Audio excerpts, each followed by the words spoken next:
तो अब हम बात करेंगे रिलैप्सिंग पॉलीकॉन्ड्राइटिस के बारे में। तो इसका मतलब ये होता है कि ये बीमारी भी काफ़ी अनकॉमन है, लाखों में से एक को होती है। एंड इसके अंदर जो है मेनली जो आपकी कार्टिलेजेस होती हैं, जो कान के अंदर कार्टिलेज है, नाक के अंदर कार्टिलेज है, फिर ट्रेकिया के अंदर जो कार्टिलेज होती है उसके अंदर इन्फ्लेमेशन होने लग जाती है। तो पेशेंट को जो है अगर कान के अंदर कार्टिलेज इन्वॉल्व होती है तो उनका कान पूरा रेड हो जाता है, ऐसा लगता है कोई इन्फेक्शन हो गया है। लेकिन वो कान की जो कार्टिलेज है उसकी इन्फ्लेमेशन होने लग जाती है, उसके अंदर रेडनेस, पेन होने लग जाता है।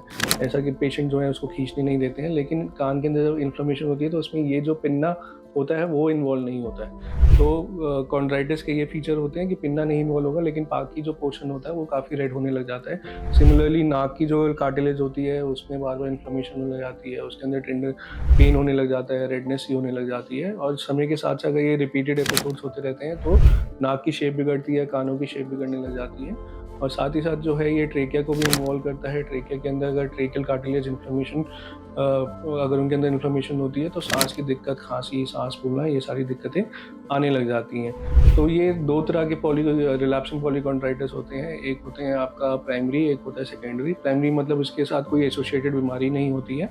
सेकेंडरी के अंदर ये बीमारी जो है एसएलई वाले मरीजों में, शॉगरेन के अंदर और बाकी जैसे मायोडिस्प्लास्टिक सिंड्रोम्स होते हैं तो उनके अंदर देखी जाती है। बाकी रिलैप्सिंग पॉलीकॉन्ड्राइटिस के अंदर बाकी आइज़ भी इन्वॉल्व हो सकती हैं। आइज़ के अंदर जो है आपको स्क्लेराइटिस, यूवेइटिस, एपिस्क्लेराइटिस, ये सारी चीज़ें हो सकती हैं। स्किन की इन्वॉल्वमेंट भी हो सकती है।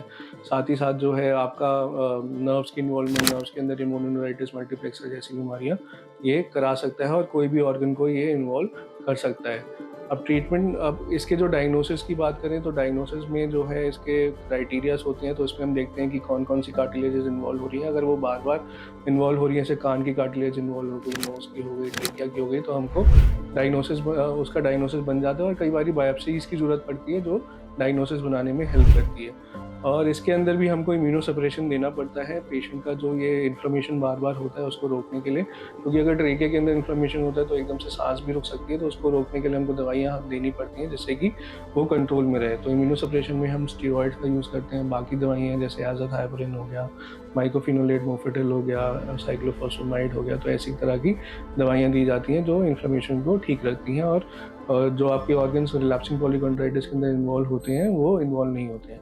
और धीरे धीरे जो है ये इस बीमारी का भी अभी क्योर नहीं आया और ये क्रॉनिक प्रॉब्लम है। तो इसके लिए आपको रेगुलरली अपने रोमेटोलॉजिस्ट से ज़रूर मिलना चाहिए। एंड जो भी अगर कुछ आपको लग रहा है कि दवाइयों से साइड इफ़ेक्ट्स हो रहे हैं, कुछ हो रहा है, तो आपको रोमेटोलॉजिस्ट को ज़रूर बताना चाहिए। और आपको लग रहा है कि कोई सिम्टम है जो नहीं जा रहा है तो वो भी बताना चाहिए।